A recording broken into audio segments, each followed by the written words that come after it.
계속해서 우리 갈라디아서의 말씀을 우리가 함께 나누고 있습니다. 오늘은 그 마지막 시간이 되겠는데요. 갈라디아서의 가장 마지막 부분에 이 갈라디아서 전체의 결론과도 같은 그 결론적 메시지를 오늘 우리가 함께 보시겠습니다. 그 본문 가운데서 특별히 11절 이하가 가장 마지막 결론부에 해당하는데요. 오늘 그 부분을 중심으로 함께 보시겠습니다. 이 가운데서 이 사도 바울이 이 갈라디아서 전체를 통해서 정말 성도들에게 하고 싶었던, 성도님들에게 들려주고 싶었던 가장 중요한 메시지 세 가지 포인트를 여러분과 함께 나누겠습니다. 첫 번째입니다. 첫 번째는 율법주의 신앙에서 벗어나라. 율법주의 신앙에서 벗어나라입니다. 우리 함께 11절 말씀을 한 목소리로 읽어보겠습니다. 시작. 내 손으로 이렇게 큰 글씨로 여러분에게 쓴 것을 보십시오. 자, 오늘 이 말씀은 그 서신서 가운데서도 굉장히 이례적이고 특별한 표현이 지금 나오고 있습니다. 사도 바울이 내 손으로 이렇게 큰 글씨로 여러분에게 쓴 것을 보십시오 이렇게 말하고 있어요. 즉 이게 무슨 말이냐면은 여기서부터는 제가 직접 씁니다 이런 뜻이에요. 이제부터는 내가 친필로 쓰겠습니다 라는 거예요. 그러니까 이 앞부분하고 뒷부분이 쓰는 방식이 달라졌음을 말하는 겁니다. 갈라디아서 6장 10절까지는 그러면 어떤 방식이었는가? 이거 대필이었던 거예요. 사도 바울은 구술을 하고 누군가 대신 이 편지를 써주었던 겁니다. 그러다가 바로 이 부분, 바로 갈라디아서 6장 11절부터 대필하던 사람의 펜을 사도 바울이 받아서 사도 바울이 직접 쓰고 있다 라는 거예요. 여러분, 여기서 우리는 중요한 사실을 깨달아요. 그건 뭐냐면 지금 갈라디아서 6장 11절 이하의 내용이 중요하구나 하는 거죠. 굉장히 중요하구나.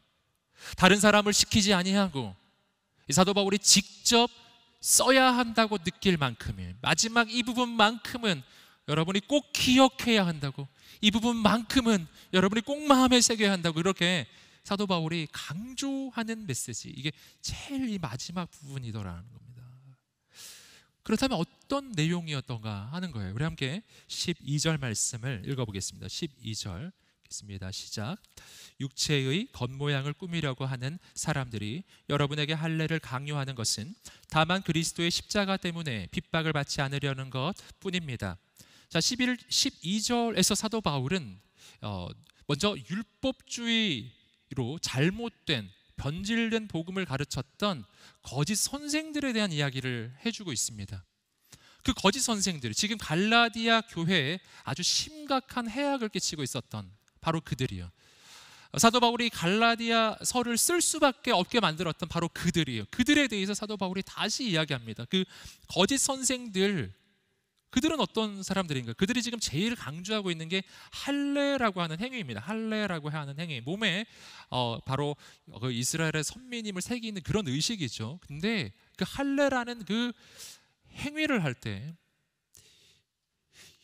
이 율법주의 거짓 선생들은 마치 하나님을 위하는 것처럼, 마치 이것이 정말 거룩한 일이기 때문에 하나님의 말씀을 반드시 지키기 위해서 말씀을 향한 사모함으로 이 일을 하는 것처럼 하지만, 지금 사도 바울이 말하는 것은 그러나 그들의 진짜 동기는 그렇지 않았다라는 거예요. 겉으로 보기에는 거룩해 보였지만 그들의 속마음은 아니었다라는 것을 말하는 겁니다. 지금 사도 바울은 그 거짓 선생들의 위선을 지금 지적하고 있습니다. 그렇다면 사도 바울이 보고 있는 그 거짓 선생들의 그 진짜 속마음은 뭐였을까? 왜 이렇게 할례를 강조했는가? 두 가지를 사도 바울이 이 구절에서 말해주고 있습니다. 첫 번째는 뭐냐면은 앞부분에서 나오듯이 육체의 겉모양을 꾸미려고 하는 동기, 겉모양을 꾸미는 동기다라는 것입니다. 겉으로 보기에 거룩해 보이고 싶은 바로 그 마음이에요. 이것을 영적인 허영심이라고 합니다. 여러분, 허영심은요, 그 세상에 있는 것들만을 향해 있진 않아요. 진짜 무서운 게 있어요. 그것은 영적 허영심입니다. 이것은 예수 믿은 후에 교회 다닌 다음에 생기는 거예요. 이건 뭐냐면은 겉으로 거룩해 보이고 싶어 하는 욕망이에요. 남들이 나를 거룩하게 봐줬으면 하는 욕망이에요. 남들이 나를 하나님의 사람으로 봐줬으면 하는 욕망이에요. 그래서 거룩하게 자신을 꾸미는 거예요. 이것이 거짓 선생들이 할례를 강조했었던 첫 번째 아주 중요한 이유였더라는 겁니다. 이게 뭐라고요? 잘못된 거라는 것이죠. 두 번째, 이들이 가지고 있었던 이 잘못된 동기는 뭐였는가? 오늘 그 12절 말씀의 후반부에 나오는데, 이것은 그들이 핍박을 받지 않으려는 것뿐이었다. 그 동기가 뭐였다고요? 핍박을 안 받고 싶었던 거예요. 왜냐하면 여러분, 이 시대에 복음을 증거한다는 것은 핍박을 각오하는 것이었어요. 특별히 순수한 복음을 증거한다는 것은요, 로마의 핍박뿐만 아니라 유대교의 핍박을 당했어요. 유대교의 핍박. 여러분, 스데반은 어디서 돌에 맞았습니까? 사내들이 공회였어요. 여러분, 유대교의 핍박 속에서 이 그리스도인들은 목숨을 걸어야 하는 상황들이었습니다. 그 핍박 속에서 살아남으려고요. 그 핍박 안 당하려고 어떻게 했다? 그 율법을 강조하는 유대교의 그 비위를 맞춰준 거죠. 그래서 이 율법주의자들은 할례를 강조하고 있었는데, 하나님을 향한 열심이 아니라 실은 유대교로부터 핍박을 피하려고 하는 어떤 술수였다라는 거예요. 겉으로 보기에는 거룩해 보이는 선택이 실은 거룩한 것이 아니었다라는 것입니다.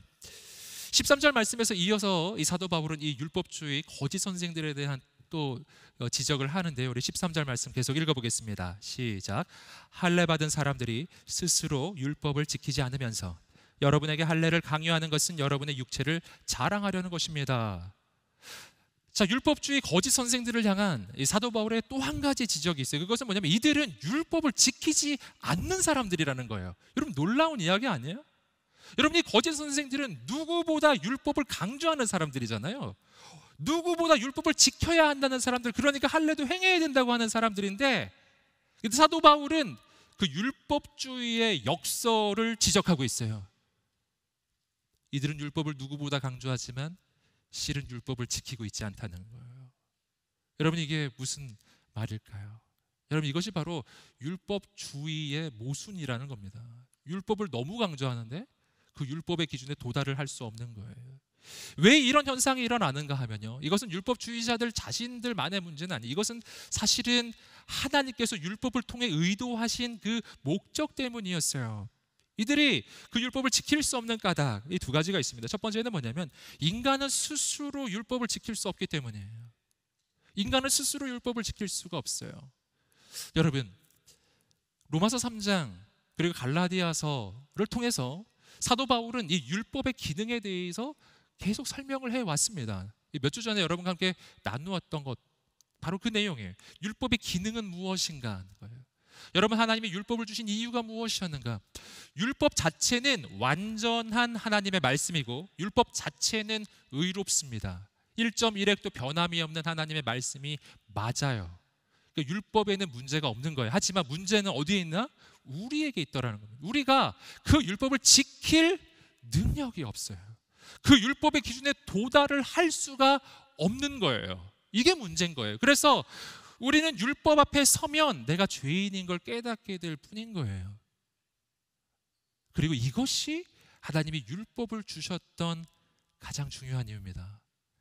우리로 하여금 죄인임을 깨닫게 하기 위함이에요. 그러니까 애초에 인간이 자기 힘으로 자기 능력으로 율법을 지키려고 하는 이 시도 자체는 불가능한 시도인 거예요. 율법주의자들의 시도는 불가능한 시도고 하나님의 의도하고 맞지도 않는 거예요. 두 번째, 율법주의자인데 율법을 지킬 수 없는 아주 중요한 이유는, 여러분, 예수님께서 친히 설명을 해주셨어요. 그 율법의 기준이라는 것이 율법주의자들이 생각하는 것처럼 그렇게 낮은 기준이 아니더라는 겁니다. 그냥 행위로만 간음하지 않고 행위로만 살인하지 않는다고 해서 하나님의 기준에 도달한 게 아니다. 이걸 예수님께서 직접 산상수훈의 말씀에서 강조해 주셨잖아요. 스스로 의롭다고 여기는 그 유대인들을 향해, 스스로 의롭다고 여기는 바리새인들을 향해, 여러분, 예수님께서는 하나님의 기준이 무엇인지 알려주셨어요. 그것은 마음의 기준이었어요. 너희는 간음하지 말라라고 하는 계명을 들었지만, 그리고 너희는 스스로 간음하지 않았다고 자부하고 있지만, 그러나 하나님이 진정으로 보시는 것은 너희의 행위가 아니라 너희의 마음이다. 마음으로부터 여자를 보고 음욕을 품으면 이미 간음한 것이다. 형제를 향해서, 미움을 품으면 이미 살인한 것이다. 하나님의 기준에는요, 이거는 이 앞에 서면은 그 누구도 죄 없다고 할 수가 없는 거예요. 그 누구도 내가 간음하지 않았다고, 그 누구도 내가 살인하지 않았다고 말할 수가 없는 거예요. 여러분, 하나님의 율법 앞에 서면요, 나는 죄인인 걸 깨달아야 하는 겁니다. 율법주의자들은 자신들의 의도와 노력과 관계없이 결코 율법을 지킬 수 없는 거예요. 근데 스스로 율법을 지키고 있다고 착각하고 있을 뿐인 거예요. 겉으로는 거룩해 보이지만 실은 거룩하지 않은 사람들이에요. 이들의 의도는 뭔가? 오늘 13절 말씀에서 이들의 의도가 나옵니다. 이들의 의도는 뭔가? 율법을 지키지도 못하면서 그 율법을 강조하는 이유는 뭔가? 그 까닭은 자기 육체를 자랑하기 위함이라고. 오늘 13절 말씀의 후반절 이야기가 자기 육체를 자랑하는 것이다. 육체를 자랑한다는 게 뭐예요? 내 힘, 내 의, 내 노력을 자랑하는 거예요. 여러분, 이것이 율법주의자들의 특징이에요. 내 뜻으로, 내 힘으로, 내 능력으로 하나님의 법을 지킬 수 있다고 스스로 자부하는 사람들이에요. 여러분, 그러나 그들은 스스로 자기 모순에 빠져 있는 거예요. 지키고 있다고 생각하지만 실은 지키고 있는 게 아닌 거예요. 거룩하다고 생각하지만 실은 거룩으로부터 너무 멀어요. 하나님을 위해서 이 일을 하고 있다고 생각하지만 실은 하나님의 마음으로부터 너무 멀어요. 하나님을 위해서 이 일을 하고 있다고 겉으로 이야기하지만 실은 마음속은 허영심으로 가득해요. 내가 거룩해 보이고 싶은 거예요. 내 힘으로 뭔가를 거룩을 이루었다고 말하고 싶은 거예요. 여러분, 이게 율법주의자들의 특징이었습니다. 여러분, 여기서 우리는 중요한 사실을 발견하는 거예요. 거룩해 보인다고 거룩한 것이 아니고 거룩한 일을 한다고 거룩한 것도 아니더라는 겁니다. 진짜 중요한 것은 하나님 앞에서의 진실한 경외함이에요. 내가 나를 드러내는 것이 아니라 정말 하나님의 영광을 나타내고, 내가 종교적 의식을 추구하는 것이 아니라 이 예배 가운데 진짜 하나님을 만나기를 원하고요. 예수님을 위한 일에 집중하는 것이 아니라 예수님 그분께 집중하는 거예요. 하나님을 향한 예배라고 하는 이 의식에 내가 참여하는 것을 중요하게 여기는 것이 아니라 그 예배 가운데 내가 진짜 예배자가 되고 이 예배를 진짜 하나님이 받으셨는가 하는 것이 나의 가장 깊은 관심이 되는 사람이에요. 주님을 사랑하는데 가장 깊은 갈망이 있는 사람이 되는 거예요.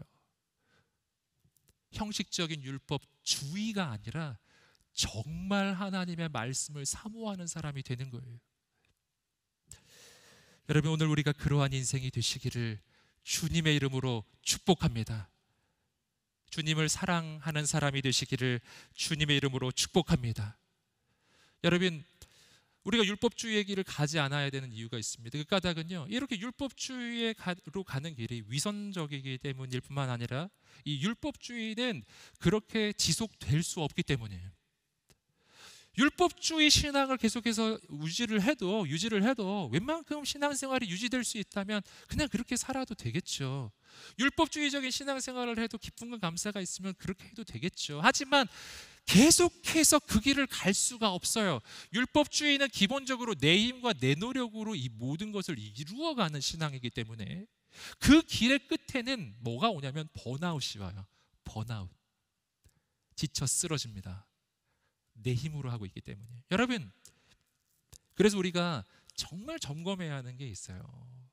정말 점검해야 되는 게 있어요. 내가 지칠 때요, 내 힘이 다했을 때요, 그때 정말로 일이 힘든 것인가?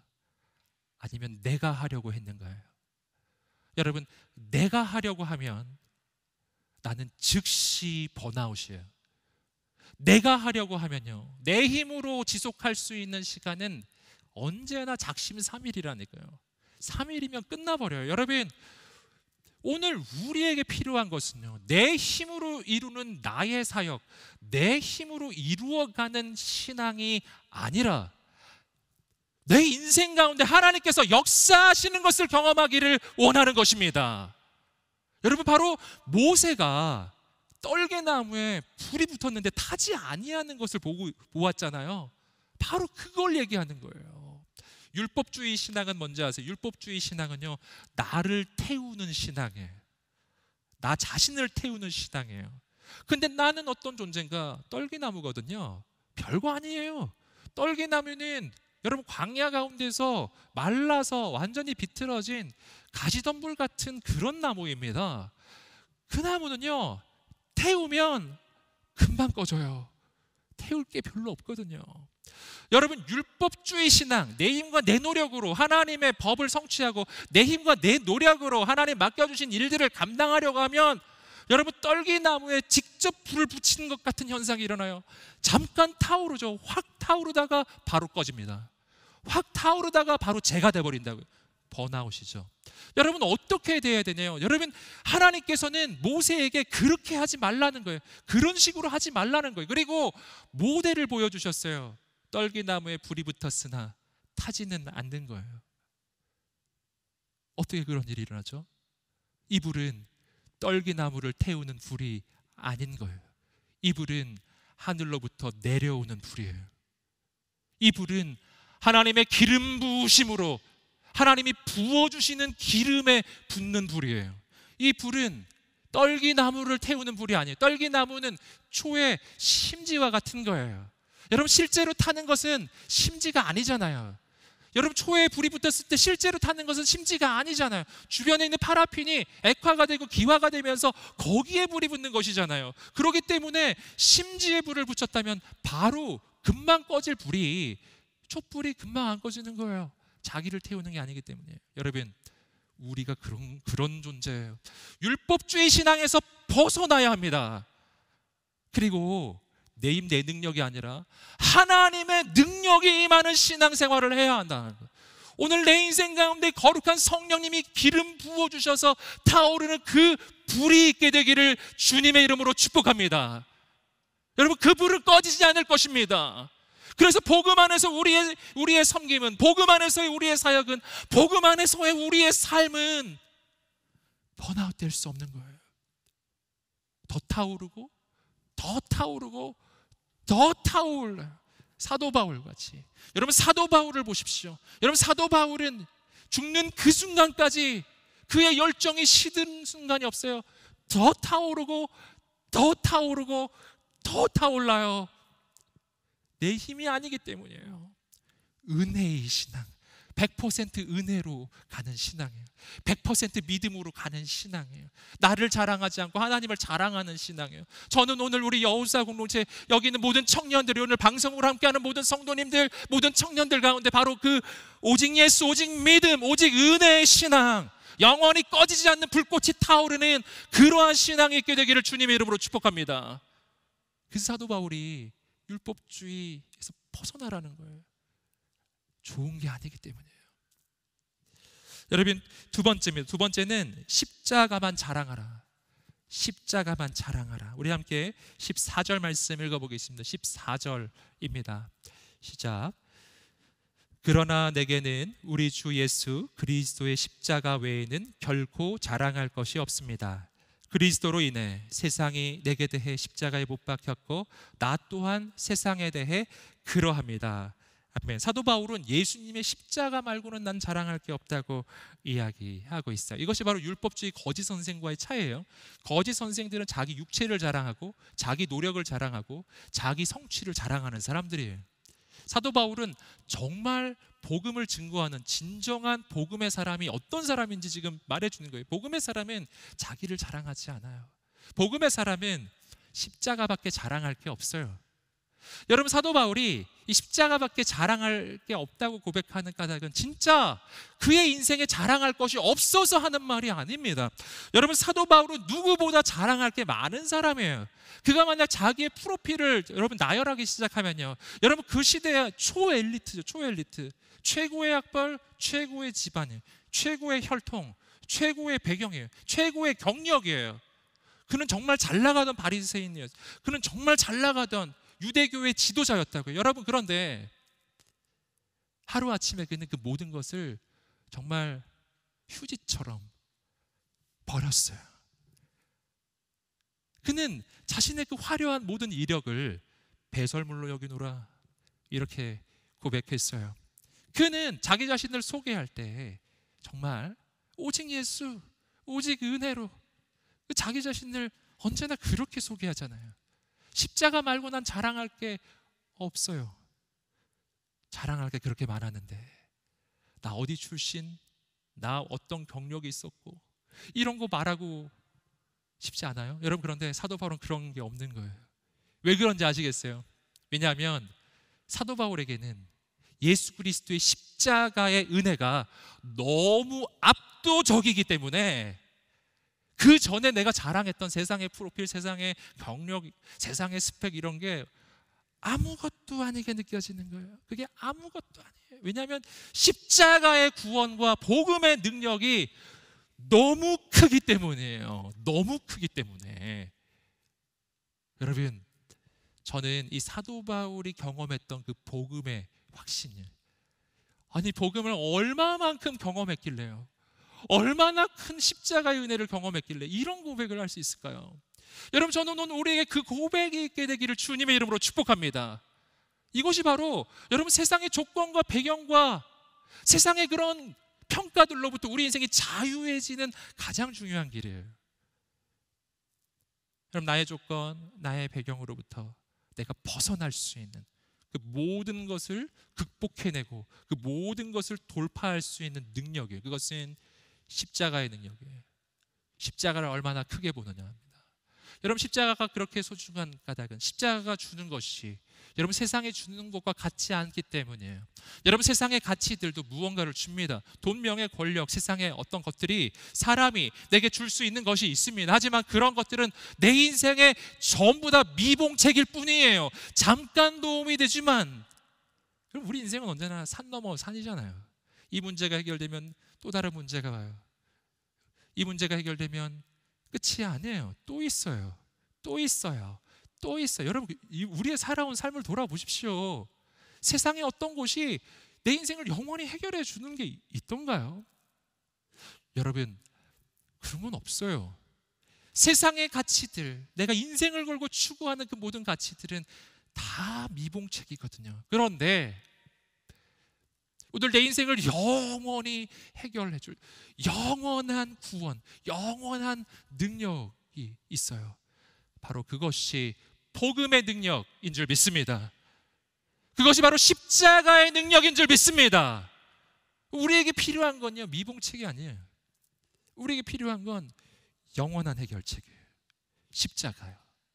여러분, 그 십자가에서 그럼 무슨 일이 일어날까요? 이 십자가에서요, 정말 세상에 그 어떤 것도 줄 수 없는 혁명적 변화가 일어나는데 그것을 14절이 지금 이야기해 주고 있는 겁니다. 14절이 뭘 얘기했습니까?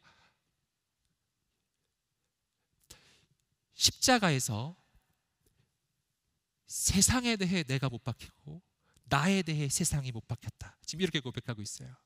십자가에서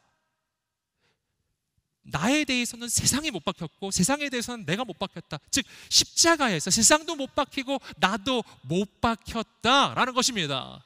못 박혔다는 게 뭐예요? 여러분, 십자가는 기본적으로 사형대입니다. 사형수를 사형시키는 사형틀이라고요.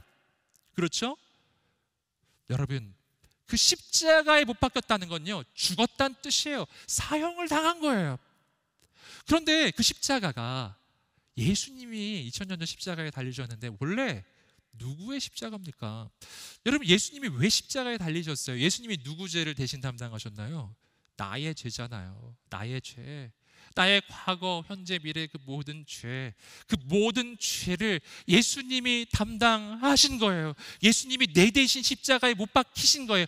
원래는 내가 못 박혀야 했어요. 그런데 그곳에 예수님이 대신 못 박히심으로 그분이 내 대신 죽으셨는데, 그렇기 때문에 그것은 곧 내가 죽은 것이라는 말입니다. 그 십자가는 내가 죽은 자리예요. 그 십자가는 세상이 죽은 자리예요. 그 십자가는 나의 과거가 죽은 자리예요. 여러분, 죽은 겁니다. 여러분, 이것이 십자가가 주는 첫 번째 놀라운 유익함이에요. 십자가에서 나는 죽었다는 거예요. 예전에 제가 청년 시절에 하영조 목사님 말씀 들을 때 가 목사님의 말씀 가운데 항상 제 마음에 남는 그 한 어구가 있는데, 그게 뭐냐면 죽은 자는 말이 없다는 거예요. 죽은 자는 반응하지 않는다. 죽은 자는 말이 없어요. 죽은 자는 아무리 찔러도 일어나지 않아요. 죽은 자는 아무리 공격해도 일어나지 않고, 죽은 자는 아무리 맛있는 걸 앞에 갖다 놓아도 일어나지 않아요. 죽었기 때문이죠. 죽은 자는 반응하지 않아요. 어떤 유혹이 있어도, 어떤 공격이 와도, 아무리 상처를 주어도, 아무리 어려움이 있어도 죽은 자는 반응하지 않는 거예요. 여러분, 십자가에서 그런 일이 일어나는 겁니다. 십자가에서 나는 죽은 거예요. 사도 바울이 이렇게 고백했습니다. 나는 날마다 죽노라.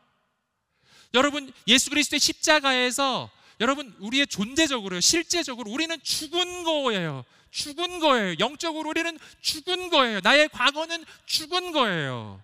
여러분, 바로 십자가에서 예수님과 함께 죽은 사람은 그 누구도 유혹할 수 없고, 그 누구도 상처 줄 수 없어요. 그 누구도 공격할 수 없어요. 죽었기 때문이에요. 여러분, 나는 왜 상처받을까요? 나는 왜 마음이 어려울까요? 나는 왜 섭섭할까요? 왜 나는 낭망이 찾아오고, 왜 나는 내 마음에 유혹이 찾아올까요? 왜 죄악의 유혹이 찾아올 때 거절하기가 어렵고, 내 마음에 분노가 솟아오를 때 그 분노를 제어할 수 없을까요? 죽지 않았기 때문이에요.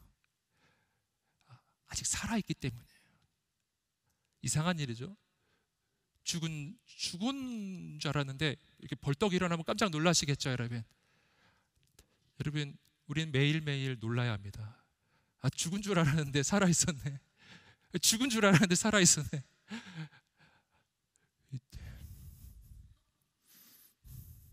여러분, 그러니까 이상한 일이라니까요.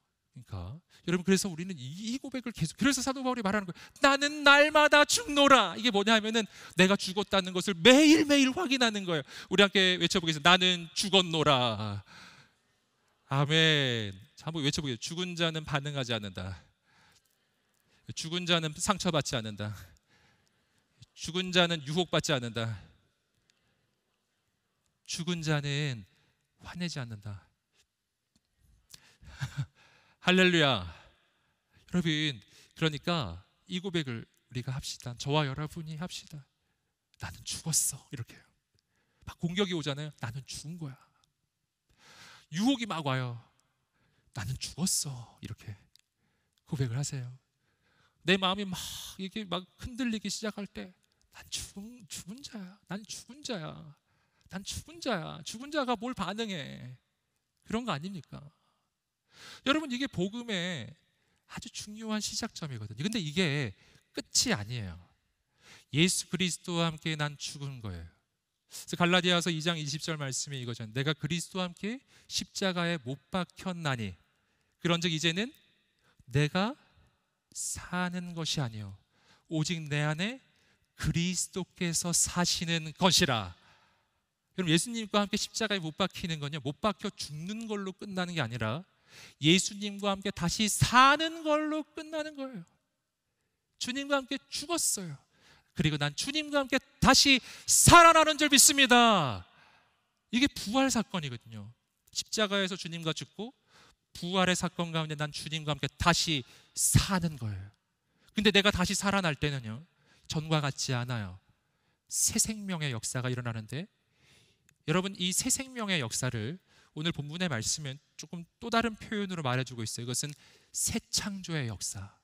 우리 함께 15절 말씀 읽어보겠습니다. 15절입니다. 시작. 15절 시작. 할례를 받든 할례를 받지 않든 아무것도 아니며 오직 새롭게 창조되는 게 중요합니다. 뭐가 중요하다? 새롭게 창조되는 것. 이것이 바로 예수 그리스도의 십자가에서 일어나는 거예요.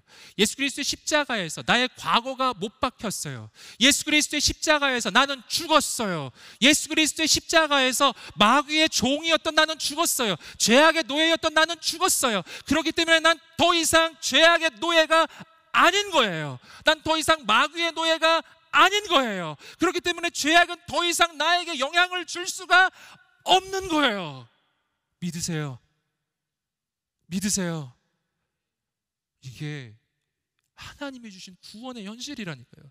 그리고 예수님이 죽은 자 가운데서 다시 살아나실 때 우린 그분과 함께 다시 살아나는데, 이것이 바로 거듭남이에요.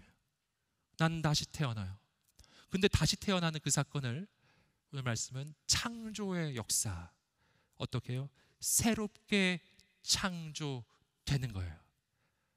여러분, 이 새 창조의 역사를 우리가 곰곰이 생각해 보아야 하는데, 이것은 우연적이거나 어떤 임의적인, 내가 예수님 믿었을 때 하나님께서 그때부터 내 인생을 새롭게 디자인하셔서 세워가시는 창조의 역사가 아니에요. 이 부분이 굉장히 중요해요. 우리를 하나님은 새롭게 창조하실 거예요. 새롭게 탄생시키십니다. 그런데 그 새로운 창조의 역사의 계획은 지금 시작되는 계획이 아니었어요. 이 계획은 창세전에 영원전부터 있었던 계획이다. 이것입니다.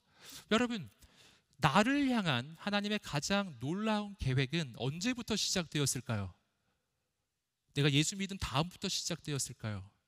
내가 교회 다닌 다음부터 시작되었을까요? 너 이제 교회 다니니까 너의 인생을 새롭게 한번 계획해 볼게, 이렇게 하나님이 하신 건가요?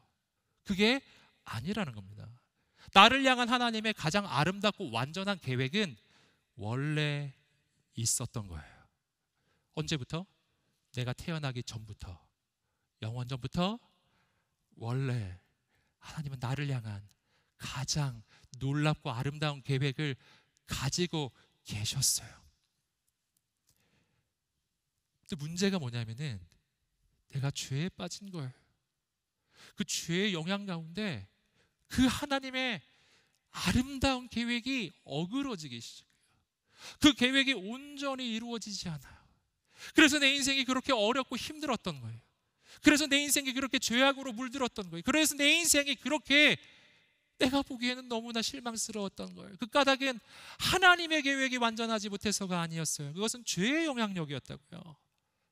자, 그런데 예수 그리스도 안으로 들어가잖아요. 예수님을 믿잖아요. 난 거듭나잖아요. 거기서부터 새로운 창조가 시작되는데, 이 새 창조는 바로 그 이전에 죄악의 영향력으로 어그러지고 물들었고 오염되었던 나의 그 모든 과거를 일소하고, 그리고 본래의 하나님의 계획, 원래 나를 향해 가지고 있었던 하나님의 가장 완전한 계획이 바로 그때부터 실행되기 시작해요. 내 인생은 완전히 달라지기 시작해요. 그 완전히 달라지는 것은 하나님의 본래의 계획, 오리지널 디자인, 나를 창조하셨던 창조주의 본래 계획이 비로소 이루어지기 시작하는 것이었어요. 없던 계획이 아니라니까요. 여러분, 내가 너무나 힘들었을 때 있죠. 내가 너무 괴로웠을 때, 정말 잠이 오지 아니하고 정말 눈물 없이는 하루를 지나갈 수 없었던 그런 세월을 여러분이 경험하신 적이 있나요? 그 세월 동안 그때는 나를 향한 하나님의 계획이 없었을까요? 아닙니다. 그때도 당신을 향한 가장 놀라운 계획이 있었어요. 하나님은 기다리셨던 거예요. 어떻게 해요? 우리가 그 죄로부터 돌이켜 예수 그리스도를 믿고 구원받고 하나님의 자녀가 되기만을요, 예수님과 함께 십자가에 못 박히기만을 간절히 기다린, 그리고 내가 정말 예수님 믿고 구원받고 하나님의 자녀가 되었을 때 하나님이 지금 가지고 계셨던 그 가장 놀라운 계획을 우리의 인생 가운데요, 폭포수와 같이 우리 인생 가운데 이루어 가시기 시작할 것입니다. 이것이 하나님이 간절히 원하는 것이에요. 여러분, 그래서 성경을 보시면 예수 믿고 구원받고 하나님의 자녀가 되었다라는 것은, 여러분, 단순히 죽어서 천국 가는 것만 의미하는 게 아니었어요. 예수 믿고 구원받고 하나님의 자녀가 되었을 때부터 새 창조가 시작되고, 거기서부터 인생의 변화가 일어나는데 정말 감당할 수 없는 변화가 일어나요. 그 변화는 달라지는 걸 얘기하는 게 아니라 원래의 하나님의 계획이 실행되는 것이었어요. 나를 향한 본래 계획이요. 난 원래 그런 사람이 아니었거든요. 난 원래 이렇게 살라고 이 땅에 보내진 사람이 아니에요. 나는 원래부터 존귀한 사람이었거든요. 난 원래 하나님의 계획이 있는 사람이라니까요. 여러분, 사도 바울을 보십시오. 사도 바울이 어떤 사람이에요? 여러분, 사도 바울은 예수님 만나기 전에 예수 믿는 사람들을 죽이러 다니던 사람입니다. 잡으러 다니던 사람이에요. 교회의 위협이었다고요, 사도 바울은요. 여러분, 그는 절대로 예수님을 믿을 수가 없는 사람이에요. 누가 봐도 이 사람은 정말 예수님을 따를 수 없는 사람이 사도 바울이었어요. 그러나 그가 그렇게 예수 믿는 사람을 핍박하는 그 시절에도 그를 향한 하나님의 계획이 있었을까요? 있었다니까요. 하나님께서 직접 말씀해 주셨잖아요. 이 사람은 이방인을 구원하기 위해 내가 준비한 그릇이다. 이 사람은 이방인을 위해서 내가 직접 준비한 사람이다. 언제부터? 태어날 때부터, 원래부터. 원래 그 계획이 있었던 거예요. 근데 사도 바울이 그 하나님의 오리지널 디자인, 하나님의 본래의 계획을 이탈했던 거예요. 거기서 벗어나 있었던 거예요. 그러다가 예수님을 만나자 본래의 궤도, 하나님의 본래의 궤도로 다시 돌아온 거예요. 여러분, 이 관점이 매우 중요한 관점이에요. 본래의 계획이 실행되기 시작했어요. 그러자 그는 예수님을 위해 헌신하는 사람, 신약 성경 가운데 절반을 썼고, 그는 유럽 복음화의 기초를 닦았고, 여러분, 가는 곳마다 영혼을 구원하는 기적의 사람이 되었던 거예요. 여러분, 이건 원래의 계획이에요. 여러분, 베드로는 여러분 물고기 한 마리 못 잡았던 무능한 어부였는데, 그러나 그가 물고기 한 마리 못 잡는 그 밤에도 그를 향한 하나님의 계획은 있었을까요? 있었다니까요. 그때도 있었어요. 모든 사람은 베드로를 볼 때 저 무능한 어부, 물고기 한 마리 못 잡네, 이제 곧 망하겠네, 아마 주변에서 그렇게 보지 않았을까요? 여러분, 그렇게 보고 있었을 때 오직 하나님 한 분은, 오직 예수 그리스도 그분만은 그 베드로를 볼 때 다르게 보셨어요. 저기에 장차 초대교회의 기둥 같은 사도가 될 사람이 저기 있구나. 지금부터 3년이 지나면 저 사람을 통해 3,000명이 죽게 돌아올 텐데, 그 놀라운 계획이 있는 사람이 바로 저기 있구나. 여러분, 주님은 알아보시죠. 그래서 그에게 말씀해 주신 거예요. 나를 따르라. 할렐루야. 여러분, 우리를 향한 계획이 있겠어요? 당신을 향한 계획이 있을까요? 있습니다. 믿으시기를 주님의 이름으로 축복합니다. 하나만 하시면 돼요. 예수 그리스도를 믿고 구원받고 하나님의 자녀가 되어서 그분이 나를 주장하시고 인도하실 수 있도록 우리의 인생을 그분의 손에 온전히 맡겨드리는 순간 우리의 인생은 영원히 바뀌게 될 줄 믿습니다. 할렐루야. 우리 가슴에 손을 얹고 자신을 한번 축복하겠습니다. 나는 바뀔 것입니다. 하나님의 계획대로, 하나님의 뜻대로 바뀔 것입니다. 놀라운 일이 일어날 것입니다. 아멘. 할렐루야. 제가 가끔 제 얘기를 해드리지만, 여러분, 저는 이렇게 지금 설교를 하고 있잖아요. 불가능한 사람이었어요. 제가 20대, 제가 항상 그 인생의 암흑기 항상 말씀드리는데, 그 검은 옷만 입고 다니던 시절 말이에요. 그 검은 옷만 그냥 머리에서 아래까지, 제가 지금도 기억이 납니다. 제 자취방에 가면은 행거가 있었는데 그 행거에 옷이 쫙 걸려 있는데 여기서부터 저기까지 까만색이에요. 다 까만색이에요. 딱 한 벌 흰색 티가 있었어요. 그래서 가끔 블랙 앤 화이트로 입고 다녔다. 여러분, 전 그런 사람이었어요. 저는 절망 그 자체였어요. 저는 사람 앞에서 말하는 거 불가능했어요. 못했어요. 한 사람 앞에서 말을 못했어요. 특히 여학생일 경우에는 더 못했어요. 저는 여기서 설교하는 거 불가능한 사람이에요. 저는 20대 초반에 제가 이 나이가 됐을 때 이렇게 할 수 있을 거라고 정말 상상도 못했어요. 제가 신대원에 입학할 때도 몰랐어요. 전 뭘 할 수 있는지를 잘 몰랐어요. 그런데 지금 설교를 하고 있잖아요. 할렐루야. 게다가 설교를 많이 해요. 할렐루야. 조금 전에도 제가 길청년부에서 설교했어요. 할렐루야. 제가 거기서도 말해서 나 좀 있으면 여우사 가서 설교한다고. 제가 비밀을 말씀드리면 내일 모레 또 합니다. 화요 성령 집회. 여러분, 저는 어떤 생각이 드냐면 내가 설교하는 건 기적인 기적. 이 자체가 기적인 거예요. 감사해요. 원래 이거 불가능한데 되고 있잖아요. 여러분, 오늘 하나님의 새 창조의 역사가 여러분의 인생에 시작되면은 여러분, 나는 상상도 할 수 없는 역사가 시작되고 나는 깨닫게 될 거예요. 내가 이런 것도 할 수 있었구나. 난 이런 꿈을 꿀 수 있었구나. 하나님은 나를 통해 이런 일도 하실 수 있었구나. 이런 것들이요. 여러분의 인생 가운데 새로운 창조의 역사가 시작되기를 주님의 이름으로 축복합니다. 세 번째는 예수의 흔적을 가진 인생이 되라. 예수의 흔적을 가진 인생이 되라. 우리 함께 17절 말씀 읽어보겠습니다. 17절 말씀을 읽어보겠습니다. 시작. 이제부터는 누구든지 나를 괴롭게 하지 마십시오. 나는 내 몸에 예수의 흔적을 가졌습니다. 사도 바울이 먼저 이렇게 말하고 있어요. 이제부터 누구든지 나를 괴롭게 하지 마십시오. 이게 무슨 뜻일까요? 무슨 뜻일까요? 이 말씀이 저는 이해가 잘 안 됐었거든요. 무슨 의도지? 하나님 앞에 기도할 때 하나님이 중요한 깨달음을 주셨어요. 그게 뭐냐면은 이런 거예요. 지금 사도 바울이 뭐 때문에 괴로워하고 있었을까요? 바로 갈라디아 성도들이 복음이 아닌 율법주의 거짓 선생들의 가르침으로 흘러가고 있다는 것이 너무 고통스러웠죠. 그러니까 오늘 사도 바울이 원하는 게 뭐예요? 이는 갈라디아 성도들이 복음으로 돌아오기를 원하는 겁니다.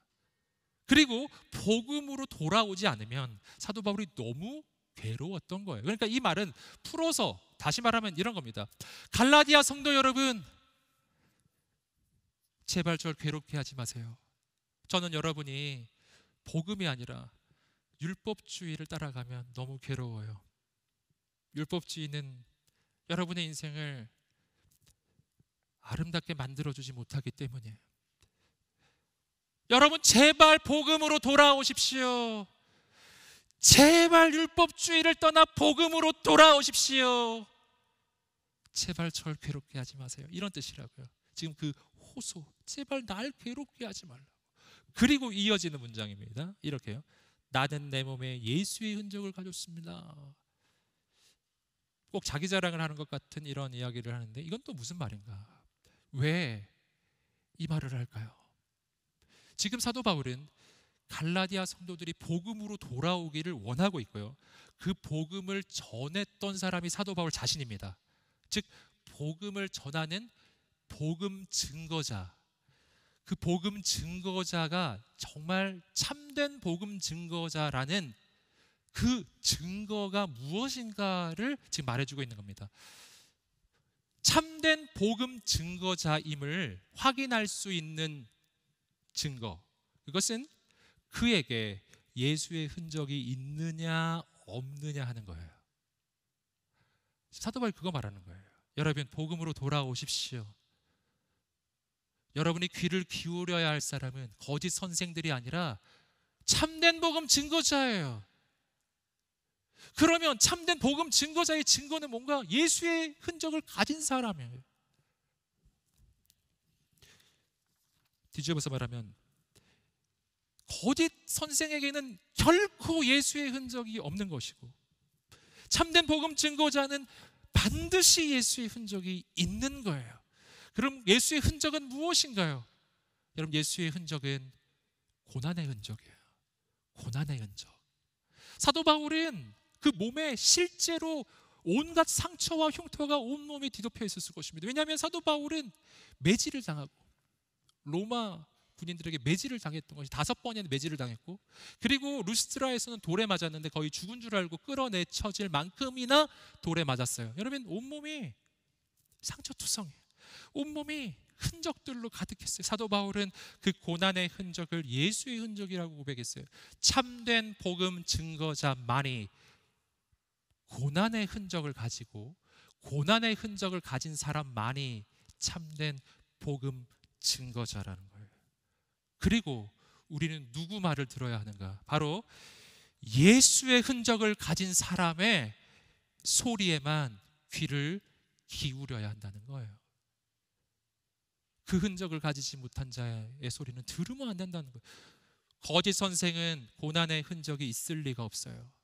그들의 목적은 예수 그리스도가 아니라 자기 이익이기 때문이에요. 참된 복음 증거자, 그만이 고난의 흔적을 가지고 있고, 이것은 오늘 우리에게 주는 메시지예요. 여러분도 참된 복음 증거자가 되십시오. 그러기 위해서 어떻게 해요? 예수의 흔적을 가진 사람이 되십시오. 고난의 흔적을 가진 사람이 되십시오. 여러분, 얼마나 이게 감동인가 모르겠어요. 어떻게 이런 말을 할 수가 있죠? 여러분, 최근에 우리가 디모데후서 그 큐티를 했지 않습니까?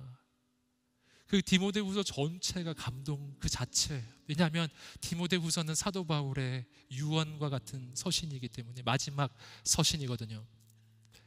그는 로마 감옥에서 유죄 판결을 받았어요. 이제 곧 사형 집행을 눈앞에 두고 있는 바로 이런 상황이었어요. 그 상황엔 사도 바울이 하나님께 불평할 수 있는 상황이잖아요. 그렇게 교회를 위해 헌신하고 복음을 위해 헌신했던 그 평생의 헌신의 결과가 감옥과 사형이었잖아요. 그 죽음을 눈앞에 두고 여러분, 인간적인 마음으로는 하나님, 제가 평생을 수고하고 헌신했는데 이게 뭔가요? 이 마지막에 이게 이렇게 절 이렇게 대하시나요? 이렇게 하나님께 원망할 수도 있었지 않겠습니까? 여러분, 그런데 그 디모데후서에 원망이 없는 거예요. 불평이 없어요. 오히려 지금 목회의 길, 그 선교의 길을 걸어가는 후배 디모데에게 사도 바울은 이렇게 말하였어요. 복음을 위해 고난을 받으라. 피하지 마라. 피해 다니지 마라. 여러분, 하나님의 사람은 피해 다니는 사람이 아니에요. 하나님의 사람은 고난을 선택하는 사람이에요. 하나님이 우리에게 해주시는 일이 있어요. 그것은 고난을 피하게 해주시는 게 아니에요. 하나님이 우리에게 해주시는 일은 능히 그 고난을 이길 수 있는 힘을 주시고 그 고난을 넘어서게 하시고 그 고난을 돌파하게 하시는 거예요. 여러분, 사도 바울은 담대하게 말해요. 그 길 가라. 계속 가라. 그 길의 끝에는 순교가 기다리고 있다. 그 길의 끝에는 감옥이 기다리고 있다. 그러나 그 길을 가라. 계속 가라. 계속 가라. 사도 바울이 왜 어떻게 그런 고백을 할 수 있어요? 그 까닭은 내가 만난 복음이, 내가 만난 십자가가 이 모든 것을 상쇄하고도 남을 만큼 압도적이기 때문에, 그 압도적인 은혜야. 복음이 아니고서는 영혼이 살 수가 없고, 복음이 아니고서는 사람이 살 수가 없어요. 복음이 아니고서는 살아날 길이 없는 거예요. 여러분, 이것이 사도 바울의 확신이었어요. 그렇기 때문에 그는 기꺼이 예수의 흔적을 소유하기로 결단하는 것입니다. 사랑하는 여러분, 이러한 사람이에요. 여러분, 이 시대에 오늘 우리가 이러한 사람이 되시기를 주님의 이름으로 축복합니다. 현실을 이기고 상황을 이기고 환경을 이기고 어둠의 권세를 이기고 복음을 증거하고 사람을 살리고 이 시대를 변화시키는 거룩한 하나님의 사람들이 되시기를 주님의 이름으로 축복합니다. 하나님께서 오늘 우리를 그렇게 세우실 것입니다. 하나님께서 오늘 우리를 통해서 그렇게 역사하실 것입니다. 저는 우리 여호수아 공동체가 바로 약속의 땅을 향해 들어가 하나님의 나라를 이루는 거룩한 공동체가 되기를 주님의 이름으로 축복합니다. 우리 함께 기도하면서 접해 나갈 때 하나님 아버지, 내가 기꺼이 십자가를 위해, 복음을 위해서 인생을 드리고 헌신하는 하나님의 사람이 되게 하여 주옵소서. 거짓 선생의 소리를 귀를 기울이는 인생이 아니라 참된 주님의 음성에 귀를 기울이며, 그리고 그 복음을 위해서 기꺼이 헌신하기로 결단하는 그 인생 되게 해주십시오. 되게 해주십시오. 나를 사용해 주십시오. 여러분, 오늘 이 시간에 그 결단이 있는 우리 귀한 청년들 자리에서 일어나 보시겠습니다. 우리 다 함께 하나님 앞에 우리의 결단을 올려드리면서, 하나님, 이 마지막 시대에 우리의 인생을 헛되이 보내지 않게 해주십시오. 이 마지막 시대에 우리가 헛된 것을 위해 살다가 헛되이 떠나는 인생이 되지 아니하고 예수 그리스도의 십자가와 복음을 위해서 쓰임받는 인생이 되기를 간절히 소원합니다. 기꺼이 하나님, 기꺼이 그 길을 갈 수 있도록 인도해 주십시오. 예수 그리스도의 흔적을 가진 사람, 고난의 흔적이 있는 사람이 되게 하여 주옵소서. 오늘 우리를 그렇게 사용하여 주옵소서. 우리 하나님 앞에 두 손을 들고 주여 한번 외치며 기도하겠습니다. 주여, 주여 하나님 임하여 주옵소서. 거룩하신 하나님 역사해 주시옵소서. 하나님, 오 하나님 행하소서. 소망이 있네. 십자가 그 그늘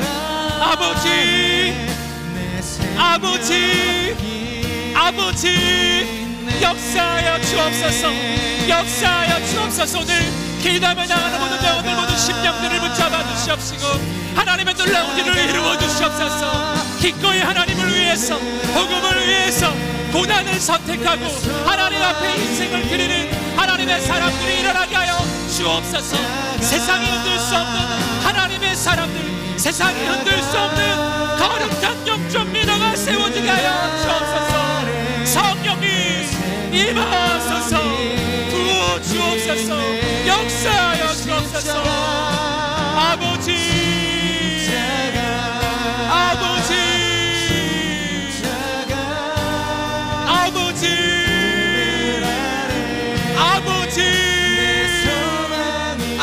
행하여 주옵소서.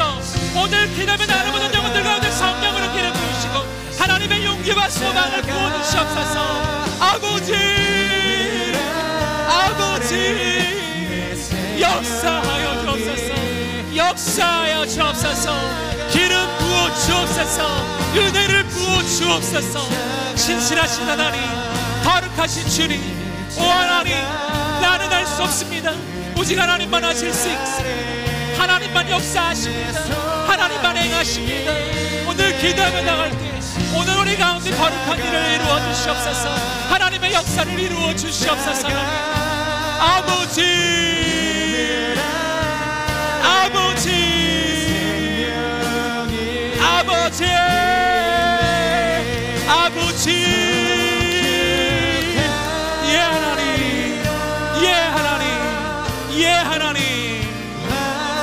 거룩하신 주님, 오늘 우리를 통해서 복음이 선포되고 오늘 우리를 통해서 영혼이 살아나고 하나님의 시대가 새로워지게 하여 주시옵소서. 오 주님, 예 주님, 그소서, 임하소서. 주님, 오 하나님 행하소서. 하나님의 능력으로, 다르게 능력으로 하나님이 임하소서. 오 주님, 아버지,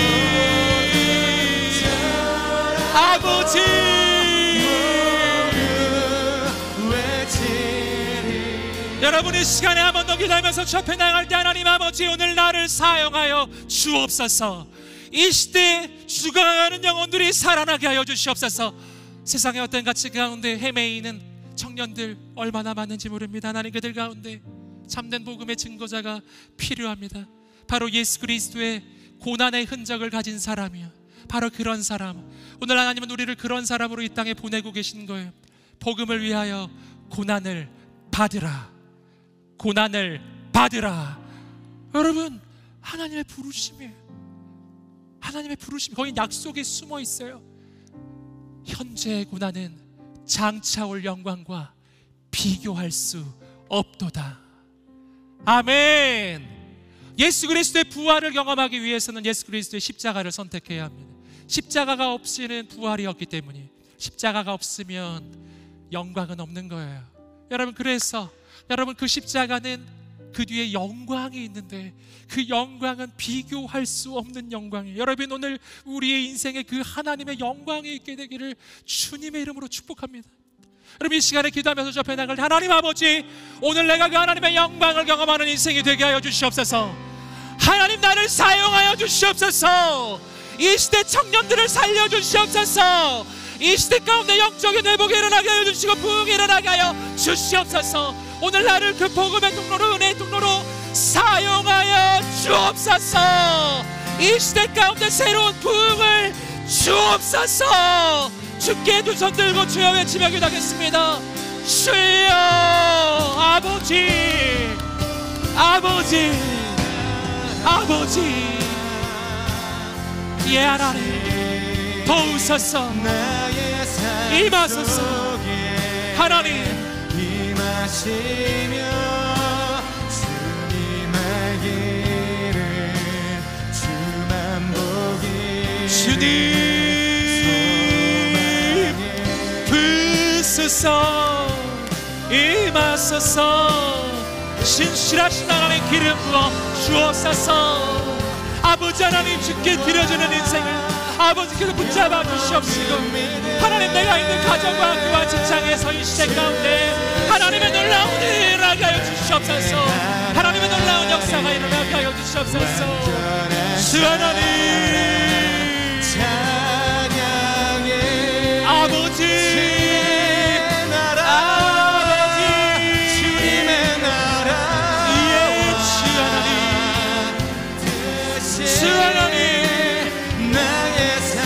신실하신 하나님, 임하시며 주님의 길을 주만 보기를 소망해. 예, 주 하나님,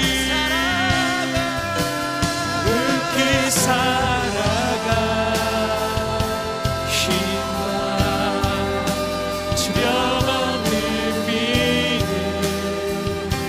주신 나의 하나님, 완전한 사랑 찬양해.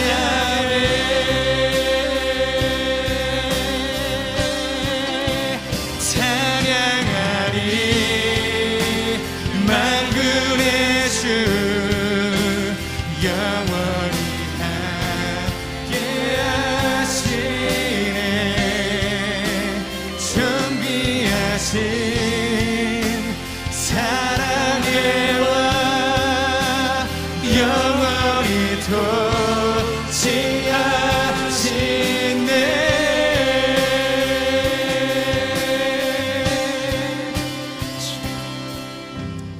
살아계신 하나님, 오늘 우리 가운데 임하여 주시옵소서. 역사하여 주시옵소서. 하나님의 모든 영광과 존귀와 찬양을 받아 주옵소서. 오 하나님 아버지, 복음을 위해 기꺼이 고난을 선택하며 주께 드려지는 인생이 되게 하여 주시옵소서. 주께 쓰임받는 인생으로 거룩한 청년들을 세워 주시옵소서. 우리를 통해 이 땅 가운데 거룩한 회복의 역사가 일어나게 하여 주옵소서. 하나님의 그 놀라우신 은혜가 감사하여 작은 물질을 주 앞에 구별하여 드립니다. 우리의 인생과 미래와 우리의 삶을 드리오니 아버지께 쓰임받게 하여 주시옵소서. 영원한 하나님의 영광에 쓰임받게 하여 주옵소서.